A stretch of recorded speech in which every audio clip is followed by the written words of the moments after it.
नमस्ते दोस्तों, एक बार फिर से स्वागत है आपका लिट मोड के यूट्यूब प्लेटफॉर्म पे। दोस्तों, एसबीआई क्लर्क के शिफ्ट 1 के क्वेश्चंस हम देख चुके हैं। इस वीडियो में देखेंगे शिफ्ट 2 के जीके क्वेश्चंस। शिफ्ट 2 शिफ्ट 1 से थोड़ा सा टफ था, बट नॉर्मलाइजेशन होने के बाद दोनों शिफ्ट के स्कोर लगभग इक्वलाइज हो जाएंगे, तो वह टेंशन लेने की बात नहीं है। तो चलते हैं और देखते हैं शिफ्ट 2 में क्वेश्चंस कैसे रहे। इससे पहले आपको बता दें कि इस साल के जीके के क्वेश्चंस पिछले साल की तुलना में थोड़े टफ थे। जीके का जो स्प्रेड था जिससे क्वेश्चन पूछे गए थे वह 2 से 3 महीना ना होके 5 से 6 महीने तक थे। कुछ क्वेश्चन तो काफ़ी पुराने पूछे गए थे, काफ़ी अनपॉपुलर क्वेश्चन आए थे जो कि सामान्यतः कोई कवर नहीं करता है। फिर कुछ बजट के क्वेश्चंस थे, कुछ काफ़ी कन्फ्यूजिंग क्वेश्चंस थे। तो गुड स्कोर जो है वह 26 से 29 के बीच में है। अगर आप 40 के ऊपर ले आते हो तो बहुत ही ज़्यादा अच्छा स्कोर है, आपको सोचने की कोई आवश्यकता नहीं, आपका जॉब लगभग लगभग सुनिश्चित है अगर आपने बाकी सेक्शंस में भी अच्छा परफॉर्म किया है तो। दोस्तों, तो शुरू करते हैं और देखते हैं कौन कौन से क्वेश्चन आए थे। यह आपको आगे आने वाले एग्जाम में भी काफ़ी हेल्प करेगा। इससे आपको एक आइडिया लग जाएगा कि किस तरह के क्वेश्चन आ रहे हैं, ताकि आप भी अपनी प्रिपरेशन उस हिसाब से ही कर सको। तो पहला क्वेश्चन था, the global unemployment is projected to increase by around how much million in 2020। तो यह काफ़ी पुराना जैन फैब का क्वेश्चन था, इसका आंसर था 2.5 मिलियन। फिर क्वेश्चन पूछा गया था फेमा के ऊपर। तो हमने पहला क्वेश्चन भी अपने फुल कोर्स में कवर किया था और फेमा हमने एसबीआई की रिवीजन वीडियो में बताया था। फेमा जो है बेसिकली इसका फुल फॉर्म होता है फॉरेन एक्सचेंज मैनेजमेंट एक्ट। जब देश में कोई भी एफडीआई आता है तो वह उसको फेमा ही गवर्न करती है। फिर से क्वेश्चन था, in which among the following city the 2024 summer Olympics will be held. तो समर ओलंपिक 2024 का वेन्यू पूछा गया था, तो इसका वेन्यू है पेरिस। आसान सा सवाल था।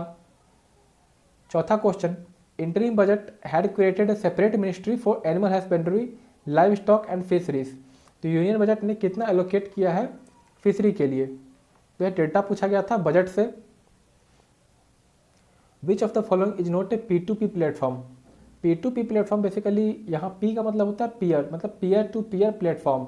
जैसे कि अगर कोई प्लेटफॉर्म है वहाँ पे लेंडर और बोरोवर दोनों मौजूद होते हैं तो पैसे काफ़ी कम लगते हैं, मीन्स कोई कमीशन नहीं होता है। जैसे बीच में वहाँ पे कोई बैंक नहीं है, बैंक के ऐसे क्या है कि बैंक के थ्रू कोई लेंडर जाता है तो फिर उसको बैंक अपने इंटरेस्ट रेट के हिसाब से बोरोवर को घुमाती है। बट P2P में यह चीज़ें काफ़ी डायरेक्टली होती है, वहाँ पे लेंडर्स और बोरोवर्स दोनों एक ही प्लेटफॉर्म पे मौजूद होते हैं।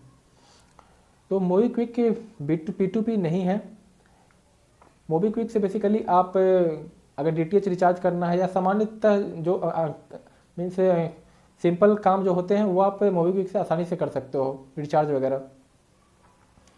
फिर से नोबेल प्राइज पे क्वेश्चन पूछा गया था, काफ़ी आसान सवाल था, रोजर पेनरोज। फिर से पूछा गया था इंडिया क्लीनेस्ट सिटी में सेकंड रैंक पे कौन रहा। तो नंबर 1 तो सबको पता होता है इंदौर, बट यहाँ पे नंबर 2 पूछा गया था तो सूरत इसका आंसर था। फिर था रानी लक्ष्मीबाई एग्रीकल्चर यूनिवर्सिटी, यह कहाँ पे लोकेटेड है।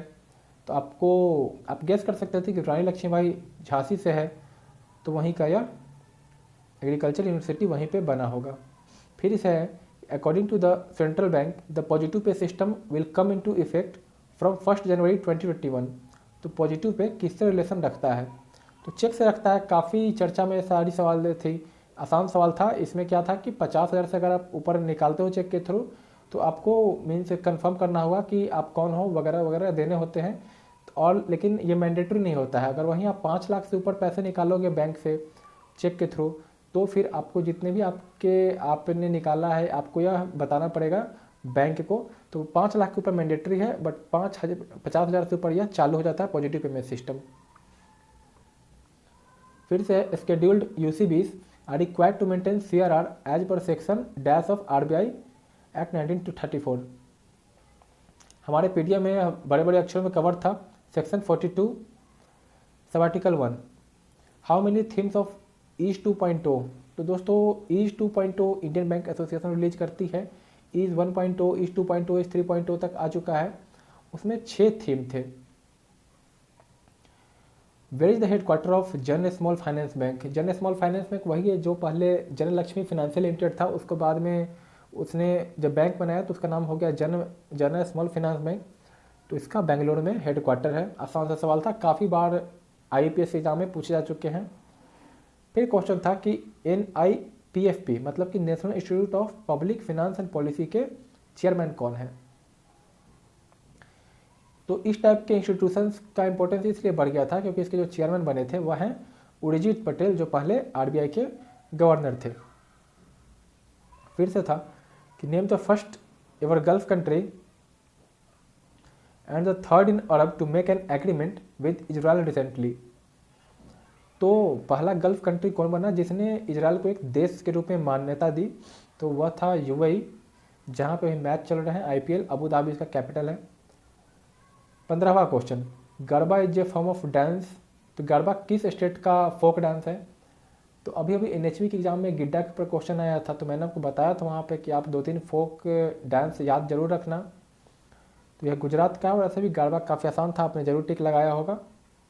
Name the former governor of Karnataka and senior Congress leader who just passed away recently. तो हु जस्ट पास्ड अवे, तो ये थे HR भारद्वाज जी। यह काफ़ी न्यूज में था, तो इसलिए क्वेश्चन आ गया। Question number 17, India's finance minister Nirmala Sitharaman announced dash crore for Bharat net to digitise 1 lakh gram panchayat in 2021। तो भारत नेट योजना के तहत हर एक गांव को डिजिटाइज की जा रही है। अभी इसमें 6000 करोड़ रुपए आवंटित किए गए। फिर से था कि AI में A क्या है। तो अभी मिट्टी भारत सरकार ने मिलकर एक रेज इवेंट हुआ था RAISC, तो उसमें बेसिकली यह AI के ऊपर ही था। इसमें रेज में AI जो है वो यही AI है। तो AI का मतलब होता है आर्टिफिशियल इंटेलिजेंस। बढ़ते हैं और देखते हैं 19वें क्वेश्चन को। बैंक ऑफ बड़ौदा के MD और CEO के रूप में कौन नियुक्त हुए। संजीव चड्डा। काफ़ी आसान सवाल था। भारत किस देश से अपाची बोइंग लेता है। तो बोइंग USA की कंपनी है। बोइंग के फाउंडर थे, उनके नाम में ही बोइंग था, तो बेसिकली उन्हीं के सरनेम पे यह कंपनी का नाम है। प्रधानमंत्री मोदी ने भी अभी जो विमान मंगवाया था वह बोइंग नहीं उसको बनाया था। बोइंग का बेसिकली काम ही यही है कि वह एयरक्राफ्ट, रोबोटिक्स वगैरह इन सब टाइप की चीज़ों को मीन्स डिजाइन करती है, मैन्युफैक्चर करती है और सेल करती है। फिर से था कि CFT का फुल फॉर्म में C क्या है। तो CFT होता है कॉम्बैटिंग फाइनेंशियल टेररिज्म। तो C का मतलब कॉम्बैटिंग मतलब उससे लड़ाई करना। क्वेश्चन नंबर 22, बेसेल 2 में 3 पिलर हैं, इसमें से कौन वह नहीं है। तो आसान सवाल था, NPS का आंसर होगा, क्योंकि बेसेल जब आया था तो ग्लोबल फाइनेंशियल क्राइसिस 2008 में हुआ था, उसके बाद आया था। और या PDF में भी इसके 3 पिलर कौन है स्पष्ट दिए गए थे, तो NPA आप टिक लगा सकते थे। आसान सा सवाल था ये काफ़ी। State on dash complete the merger of Allahabad bank. तो मर्जर एंड एक्विजिशन से पहले शिफ्ट में 2 क्वेश्चन पूछे गए और दूसरे शिफ्ट में भी हम देख रहे हैं मर्जर पे क्वेश्चन पूछे गए थे। इंडियन बैंक इसका सही आंसर था।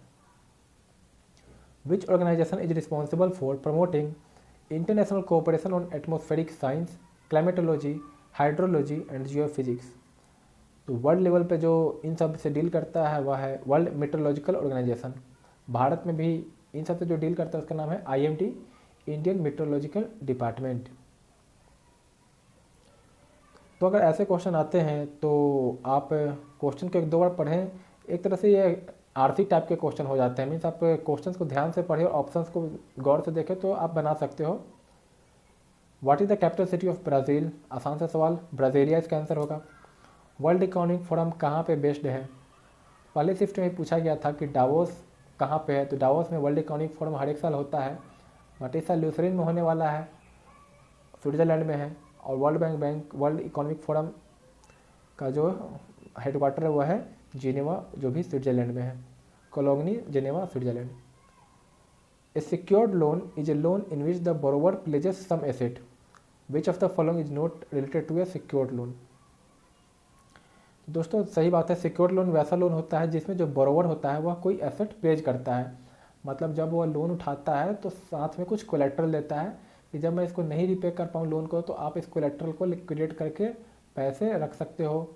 लेकिन क्रेडिट कार्ड के केस में ऐसा नहीं होता। यह एक तरह का अनसिक्योर्ड लोन है। 2 तरह के लोन होते हैं, एक सिक्योर्ड लोन और दूसरा अनसिक्योर्ड लोन। बढ़ते हैं 28 की तरफ। Chequebook is not issued for. सही बात है, कार्ड के लिए चेकबुक इशू नहीं होता है, काफ़ी सिंपल सवाल था दोस्तों। जब अकाउंट खोलते हो तो आपको चेकबुक मिलता है, चाहे वो सेविंग हो या करेंट अकाउंट हो, बट कोई कार्ड के लिए नहीं मिलता है। The union government has proposed to spend dash crore in 2020-21। तो इसका आंसर होगा दोस्तों 30 लाख करोड़ होगा। ओके, तो 30.42 ट्रिलियन, 30 लाख करोड़। फिर से 30 नंबर क्वेश्चन है कि which ministry has launched Chunauti a competition to boost startup and software product इस स्पेशली इन टियर 2 टाउन्स। तो चुनौती जो शुरू किया उसको किया मिटी ने, क्योंकि स्टार्टअप की बात हो रही है और इसमें वैसे स्टार्टअप हैं जो सॉफ्टवेयर से रिलेटेड करते हैं, तो मिटी ही ऐसा कर सकता है और कोई मंत्रालय भारत में तो है नहीं। तो इसका आंसर होगा ministry of electronics and information technology, जिसको मिटी बोलते हैं, MEITY, और इसके मिनिस्टर हैं रविशंकर प्रसाद, वह कानून मंत्री भी है। The internal working group committee will be headed by, तो इसका आंसर है PK मोहंती, प्रसन्ना कुमार मोहंती। यह भी काफ़ी आसान सवाल था और काफ़ी दफ़ा यह न्यूज़ में था। The Rana Pratap Sagar dam is a gravity masonry dam located in which state. तो इतने डीप में तो किसी को डैम याद होते नहीं है, तो ऐसे ऐसे क्वेश्चंस में तो बेसिकली आप अपना कॉमन सेंस लगा सकते हो कि शायद एग्जामिनर का भी यही मानना हो कि एक तरह से कॉमन सेंस ही चेक करते हैं। तो राणा प्रताप राजस्थान से ताल्लुक़ रखते होंगे क्योंकि वहीं पे ऐसा नाम देखने को मिलता है, तो राजस्थान इसका करेक्ट आंसर है। Question number 33, world bank board of executive directors approved the loan under the strengthening teacher learning and results of states program, जिसका एक्रोनिम है STARS, स्टार्स। तो स्टार्स किससे रिलेशन रखता है? तो एडुकेशन से। फुल फॉर्म में दे रखा है कि टीचिंग लर्निंग वगैरह वगैरह है, तो एजुकेशन से ही रिलेशन रखता होगा। तो वर्ल्ड बैंक में ने इसमें लगभग शायद 500 मिलियन के आसपास इसमें पैसे दिए हैं, 500 मिलियन $, और भारत सरकार ने भी इसमें शायद 5800 करोड़ रुपए के आसपास इसमें आवंटित किए हैं।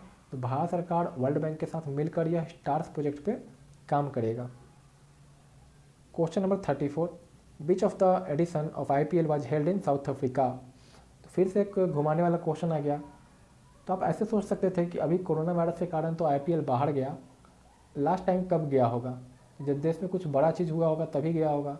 तो 2009 में जब इलेक्शन हुए थे तो उस टाइम यह इंडिया से निकलकर इसको अफ्रीका में कराया गया था और वह सेकेंड IPL था।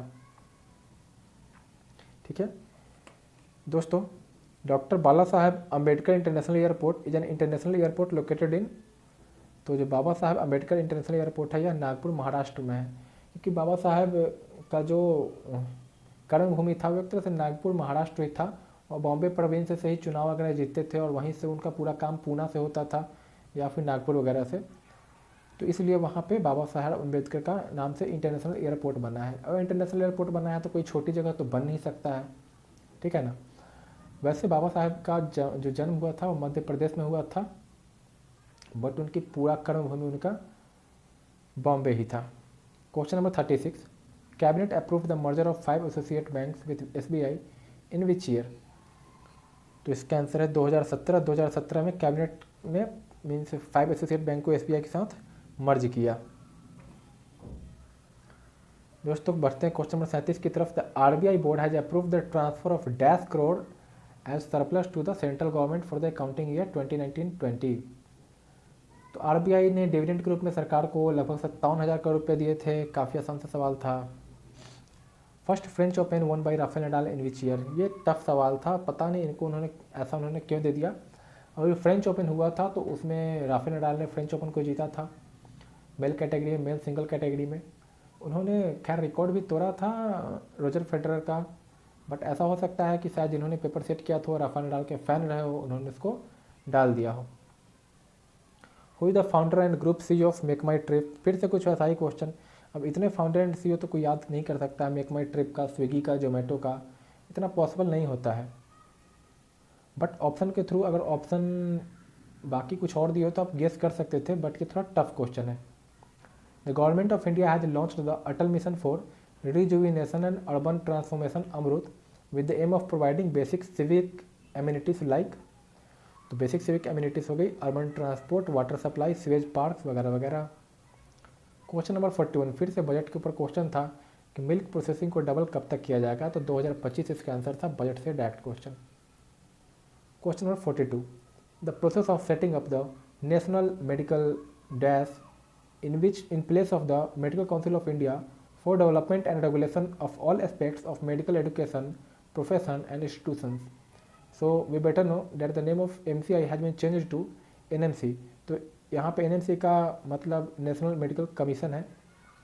इसके बारे में हमने वीडियो में बताया था, इसके नए चेयरमैन भी बने हैं NMC के। Question number 43 world tribal day और international day of the world's indigenous peoples is observed on, तो यह ऑब्जर्व किया जाता है 9 अगस्त को।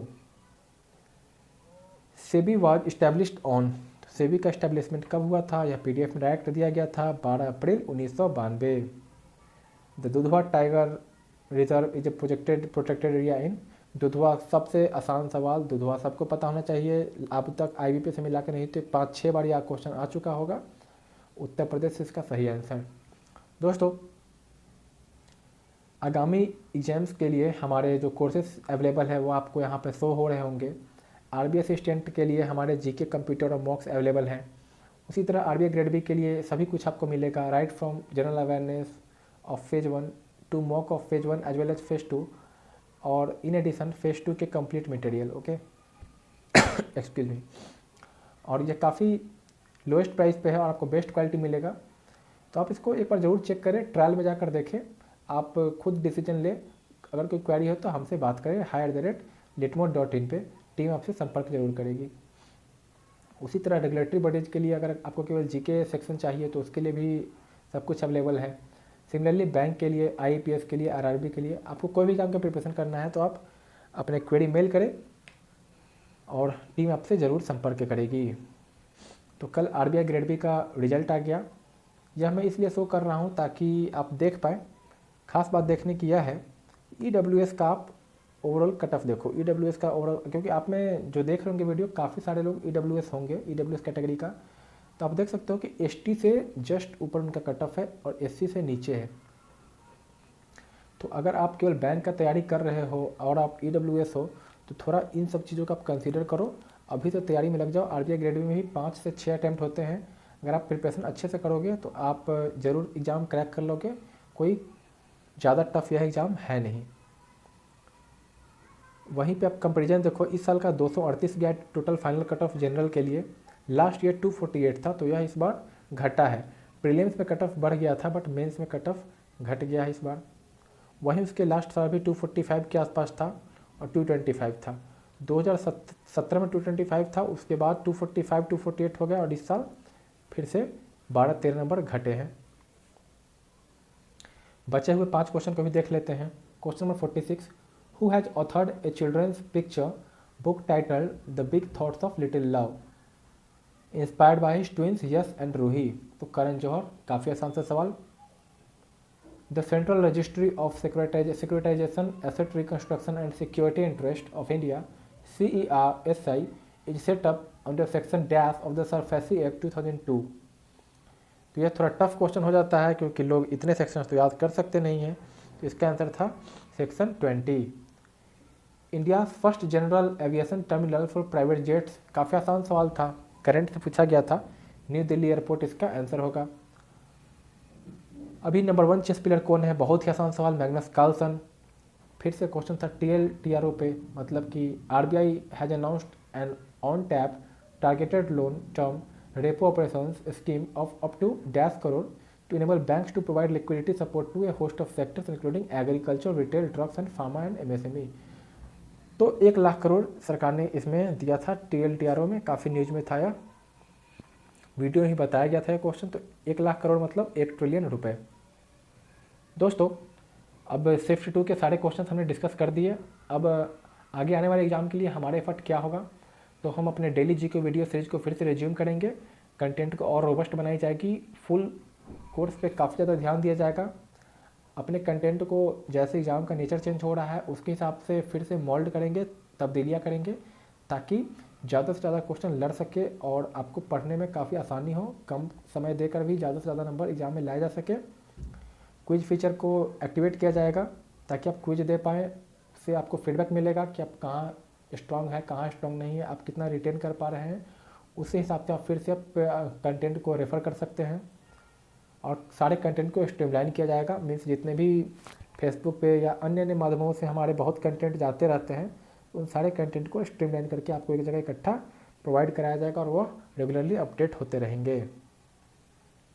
दोस्त, आप एग्ज़ाम के बारे में टेंशन मत लो। आप अगर आरबीआई का इन पर्टिकुलर प्रिपरेशन कर रहे हो तो आप असिस्टेंट हो या ग्रेड बी, आप सब्सक्राइब कर सकते हो। हमारे सारे कोर्सेस अवेलेबल हैं, तो आप कृपया एक बार ट्रायल में ज़रूर जाएं और ट्रायल में कुछ वीडियोस देखकर चेक करें और फिर आप डिसीजन लें। कोई भी क्वेरी हो या कोई भी अप्रीहेंशन हो तो हमारी टीम को ज़रूर मेल करें, hi@litmo.in पे आपसे सीधा संपर्क किया जाएगा। तो निसंकोच हमें मेल करें, ठीक है। जल्दी मिलेंगे आपके साथ अगले वीडियो में। उसमें PF-RTA के जीके क्वेश्चंस आपको बताए जाएंगे जो कि PF-RTA और आरबीआई असिस्टेंट के लिए इंपॉर्टेंट होंगे। तो वह वीडियो भी काफ़ी जल्द आएगा। मिलते हैं अगले वीडियो, तब तक के लिए बाय बाय।